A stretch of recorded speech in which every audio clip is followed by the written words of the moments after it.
What's up guys, welcome back to the channel. In this video, I'm gonna be talking about polishing paint. If you're new to polishing paint or you've never polished paint before, paint correction, buffing can be pretty intimidating. So in this video, I'm gonna be going over the main things you need to understand about polishing paint so you can start adding it to your detailing services and start making more money. Or if you're a car care enthusiast and you just want a better understanding of how to polish your own paint at home.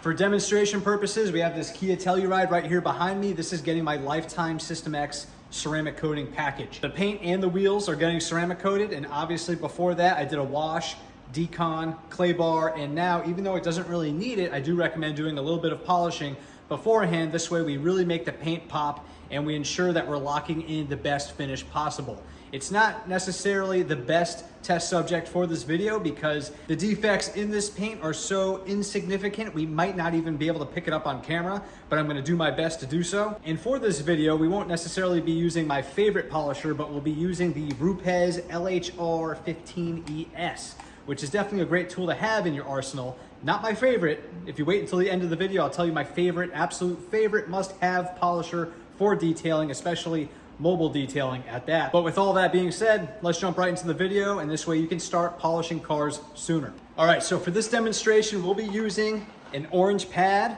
This is, I believe, the HDO pad, which is like high density, whatever, by Lake Country Pads.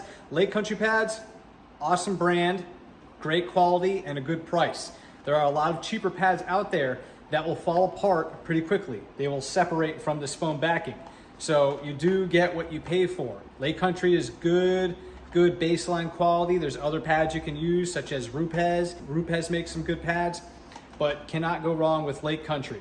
Now, if you're doing a real deep correction, you could use something a little bit more intense than this, such as like a yellow cutting pad or a microfiber cutting disc or a wool cutting disc. For this vehicle, we're just gonna be using an orange pad. Like I said, the paint is in pretty phenomenal shape. We're just doing this to make it pop and enhance it a little bit. This combo in this vehicle is also, as a whole, a really good candidate for this video because this is a great combo to have as a beginner if you're just adding some enhancements or some basic polishes to the details that you're already doing for your customers. This is not the end-all be-all for a full-blown paint correction. My go-to compound polish is medium cut polish by Manzurna. This stuff is great.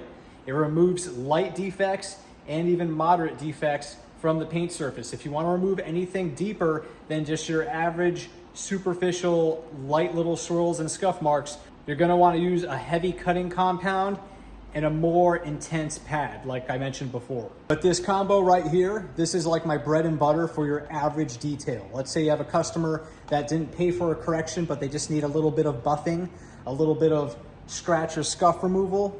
Slap a little bit on this, go to town, and you can remove swirls and scratches in no time and be able to make more money on each detail. If you want to get real crazy with it and remove deeper defects and do really intensive corrections, I would highly recommend learning how to do a rotary. We'll definitely do a rotary video in the future. I learned how to buff cars with a rotary, and you can definitely produce a better shine, remove deeper defects in faster time, better time, more efficient with a rotary. It's just more dangerous to use because it's pretty intense. It's pretty aggressive, and if you don't know what you're doing, you can burn through the paint. I have definitely burned through the paint. Not recently, a long time ago, but definitely burned through some vehicles. It's definitely a learning curve. It's definitely a good skill and tool to have in your detailing arsenal when you get more intense with corrections. But for beginners, this is great. This is really easy to learn. Let's jump right into it. So a lot of people overthink this stuff and make it way too complicated, more complicated than it needs to be. Shake up your compound. You have your pad, make sure it's nice and clean. I just washed this and then spun dry it to make sure it's not wet or damp anymore. You want to make sure you're not using a damp, wet pad because it will splatter all over the effing vehicle and you will have to wash the vehicle again. We definitely don't want that. So you're just going to want to put a couple little dots on here. You're going to see all kinds of different methods online about people, you know, massaging it all over and all that nonsense. You don't need to do that. You don't need to get your hands dirty.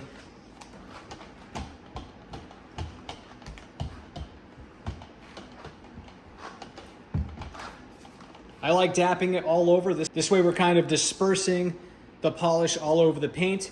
And that's important to do because when you start polishing, you're gonna break down this compound and it's also going to get absorbed into the pad.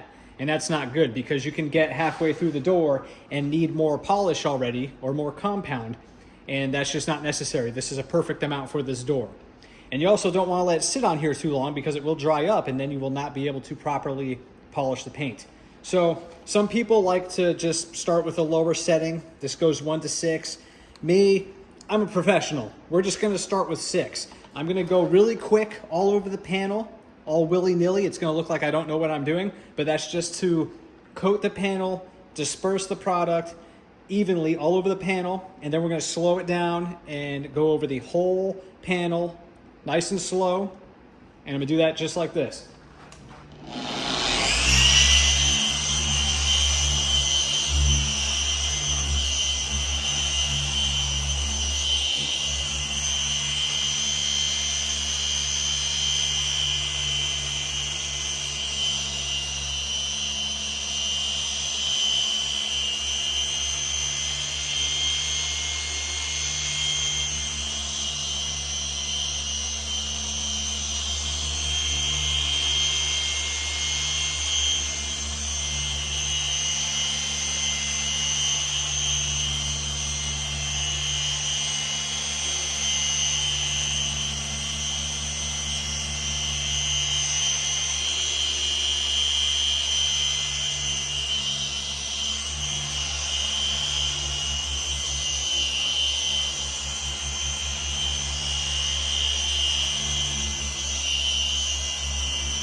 So as you can see, I quickly dispersed all the product on the panel. I went back and forth, up, down, and then back and forth again.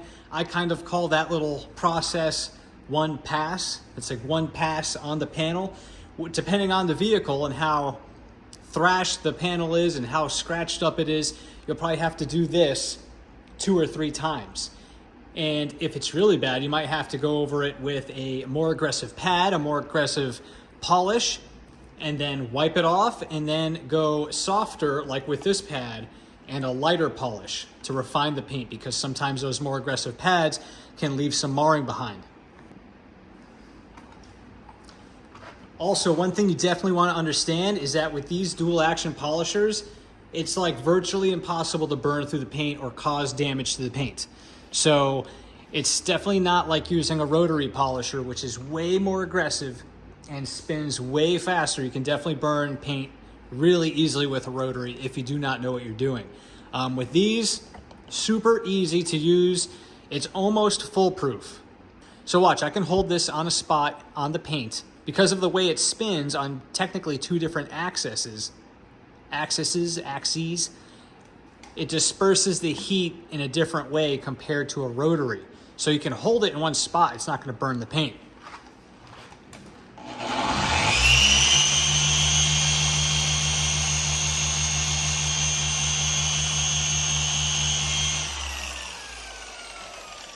The paint is barely hot from that, and I think I held it there for at least a solid 5 seconds. So very safe to use. You could see I was even holding it with one hand. Very easy to use, very safe to use. There's little to worry about when polishing paint. While I was doing that pass, I would say I had maybe light pressure on the buffer. You don't need to have a lot of pressure on the polisher when you're polishing paint. You don't need to shove it down into the paint. Shoving it down into the paint and putting too much pressure will actually slow down some polishers and make them stall. So all you have to really do is rest it on the paint. I'm holding it with one hand just to show you that you don't need a lot of pressure. You just rest it on the paint.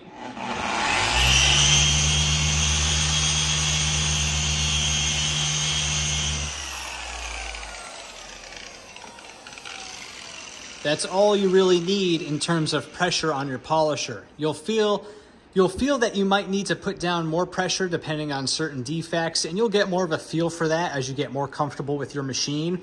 I do recommend having only one or maybe two machines, like a corded polisher and a cordless polisher. This way you can really master the tool that you have. Don't worry about having like 6 different polishers. That's just complete nonsense. I could see if you had like 3 employees and they all needed their own polisher, but you really only need 1 or 2. I have this corded one and I have a DeWalt cordless polisher. The DeWalt cordless polisher I had for, I want to say, at least 5 years. I want to say 6 years, but I'm not too sure. I know for sure at least 5 years. And I have used that to apply wax and sealants to RVs, campers, dropped it from 10-foot ladders. It is completely indestructible. I cannot break the DeWalt. This RUPES is quieter. It's more smooth in your hands, but I bet if I dropped it from a 10-foot ladder, it would shatter like glass.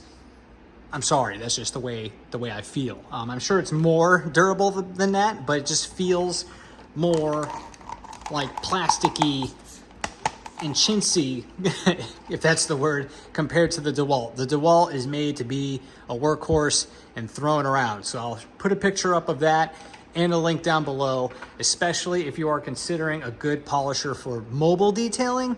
Having no cord is like the way to go, okay? You don't feel like you're tied down anywhere, literally, okay? So DeWalt polisher, definitely a must-have for mobile detailing. I've heard good things about the Flex cordless polisher. I'm not sure what the price point is on that. I haven't really even bothered looking because the DeWalt has done so well for me with no maintenance at all. I'm sure there's some type of maintenance we're supposed to be doing on these polishers, but I have literally done nothing to the DeWalt. Just thrown it around, gotten it wet, left it out in the rain, all the things you're not supposed to do, and it's a great polisher. So I know this paint was already in phenomenal shape, but I'm just gonna wipe off this residue to show you what we're working with.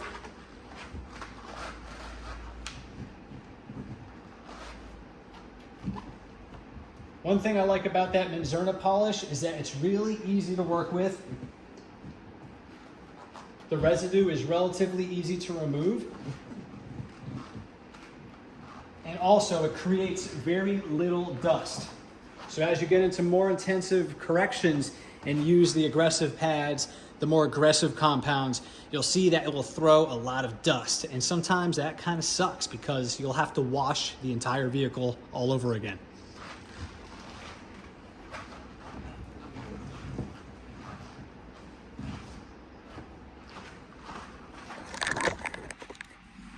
So I'm not sure if you can tell. I can tell because obviously I just polished it. I've been working on this car, but yeah, it's really hard to tell on the camera. But this panel really does pop way more than, let's say, this one.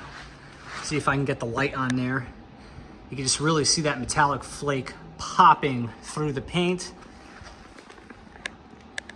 Over here, you can kind of see that there's some drips, water spots, some light scratches. Kind of see it right there a little bit. Hope the camera's picking it up.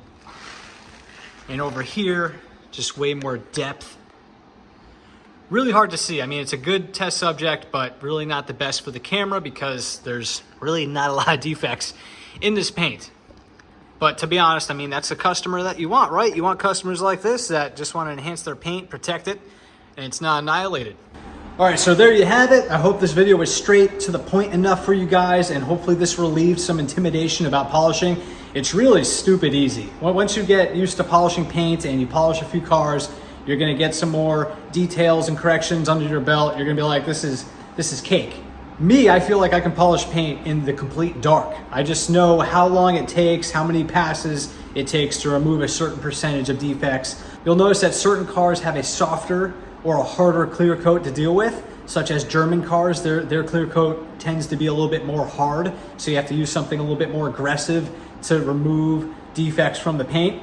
And then the notorious GM paint is known for being a little bit softer, so you can use something like the orange pad actually, which will work really well on GM paint and give you really nice results pretty easily. But if you found this video helpful, definitely smash the thumbs up. If you've watched some of my other videos, you know that I'm posting on YouTube every single day until I have 10,000 subscribers, and we're doing pretty good. We're almost at the weak point of posting every single day. I'm trying to post at least one video a day. So if you find these kinds of videos helpful, if you're a car care enthusiast, a weekend warrior, or if you're someone that's looking to quit your 9-to-5 and start a detailing journey, potentially, you've definitely come to the right place. So hit that subscribe button and I'll see you tomorrow.